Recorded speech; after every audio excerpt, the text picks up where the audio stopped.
Okay, so the re-release, the re-release of Avengers Endgame hit theaters this weekend, right? They made a big deal about it. Everyone, oh my god, Avengers is getting re-released. Oh my god, they're putting out new stuff. They want to beat Avatar. They want to do all this stuff. Well, we find out now exactly what's in it. I wasn't intending to go and see it. I wasn't going to spend the damn money because I didn't think that it was worth it, to be honest with you, especially for what we got here. And it's not worth the price of admission, if you ask me, and it still comes across as a cash grab, but let's talk about that here. But first things first, if you want to help support the channel, which does really help keep things afloat here, be sure to check out patreon.com/Matt Jarbo. This is where you guys can support the channel. As little as $1 a month does really go a long way to help me keep doing this on a day-to-day basis. I love what I do, and I want to be able to do it and give you guys my hot takes, and then also discuss with you what you guys like about film, and then have a fun discussion and really get some good stuff going. So anyway, patreon.com/Matt Jarbo. Anyway, shilling over NBC here, CNBC's got an article saying, here's what happens in the 6 extra minutes of footage from the Avengers Endgame re-release. The 6 extra minutes of footage. That's what you're paying an additional full rate ticket price for 6 extra minutes of footage. I mean, like, look, I get it. They want to beat Avatar. I understand that. They want to beat Avatar, but come on, right? Come on. It's so bad. All right, so it says here that on Friday, Disney made one final push to make Avengers Endgame the highest grossing film of all time. Marvel Studios began showing a new theatrical release of the film with a special tribute, deleted scene, and a teaser for Spider-Man Far From Home. And I called the teaser for Spider-Man Far From Home too. It says here the additional content is an enticing lure for fans of the franchise who were already waiting for the DVD release to see scenes that didn't make it into the film and other behind-the-scenes content. But remember that Endgame comes out on Blu-ray in like August. I think like end of August or middle August, somewhere in there. It comes out pretty soon. So it's like if you can hold off pretty quickly, you can just wait to see this. Like it just doesn't even really matter. You could wait to see this. Now, pouring some of that footage into the re-release will likely draw thousands back to theaters and could push Endgame above and beyond the record $2.78 billion currently held by Avatar. Endgame, which originally released on April 26th, has earned around $2.74 billion globally so far. So we get that, right? We get that this is exactly the reason. When I originally called this the Great Avengers cash grab, I wasn't lying. I wasn't making that up. This is legitimately a $45 million cash grab by Disney and Marvel Studios in order to beat out Avatar. Now, is Endgame a better movie than Avatar? 100%. It is, but is it as much of a cultural experience and cultural phenomenon as Avatar? The answer to that is probably no. Not to say that it doesn't hold its place in the annals of history of pop culture. It absolutely does. Culmination of 21 films, wrapping up multiple storylines, saying goodbye to characters that are beloved by the fans for about a decade, if not more.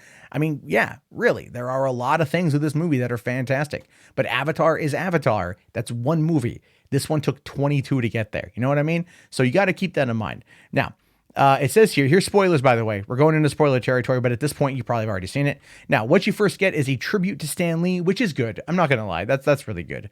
It says here, when the credits finally roll, the first new clip fans are treated to is a short tribute to Stan Lee. And what it says here is, not only did I think I would be doing a cameo in such a big movie, I hadn't dreamt there'd be such a big movie, says Lee in the voiceover. In those days, I was writing those books. I was hoping they'd sell so I wouldn't lose my job, that I could keep paying rent. And here it is, 40, 50 years later, and these movies are the pinnacle of entertainment, essentially. They are the top of everything. They make the most money in the world. If one of these movies comes out, nothing else should come out around it because it's going to lose a lot of money. The tribute then shows behind-the-scene clips of Lee filming several of his cameos, as well as comments from several directors, such as Jon Favreau and James Gunn. Glad that James Gunn got a little bit of play there. I'm not being honest. I'm being honest there. I really am glad that they put him in. All things considered, that shows their faith in James Gunn, and bringing him back in was clearly the right idea. Lee says here, I've remembered every cameo I've done since the first one. I think I'm a very lucky guy, and he is, and he's also a very missed man. I'm not going to lie here. I remember that first cameo appearance too, when I was watching X-Men in theaters back in the summer of 2000.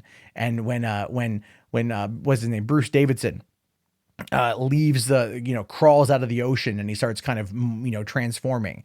And then you see Stan Lee at the hot dog stand. I remember going, hey, that's Stan Lee. Oh, that's so cool. They got him in the movie. And then that just became a thing. It just became a meme. in a good meme, a beloved meme. Not all memes are bad. This was a very good one. Now, this other one here is a deleted scene for the Hulk. So this comes in from a short clip from Anthony Russo saying, thanks for sticking around. As you may have noticed, we packed a lot into this movie. There's a lot of characters, a lot of action, a lot of emotion, and I think a lot of fun. But believe it or not, we shot some scenes that needed to be cut out, and I know the movie could have been even longer. Now, this unfinished scene is a short scene involving the Hulk saving several people from a building fire using a satellite dish to carry them to safety. He then receives a phone call, which he picks up on what appears to be an iPad, saying, Steve, who? Banner asks, now transformed into what has been called Professor Hulk, a melding of Banner and Hulk into an intelligent and massively strong being. But he's not fully rendered. His mouth doesn't even move when he speaks the lines, but it shows that he was still out in the world helping innocent people in times of trouble. Now, here's the thing. This should have been a completed scene. Showing one deleted scene that's unfinished of the Hulk is so dumb, in my opinion. It's a cool scene, I'm sure, and it'll be on the DVD, I'm sure. But it's so dumb to like not even have it be finished.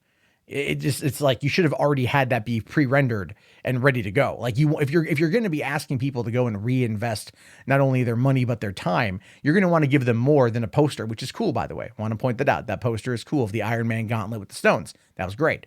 But I mean, come on, I'm not wrong here in saying like this is kind of a dumb thing, right?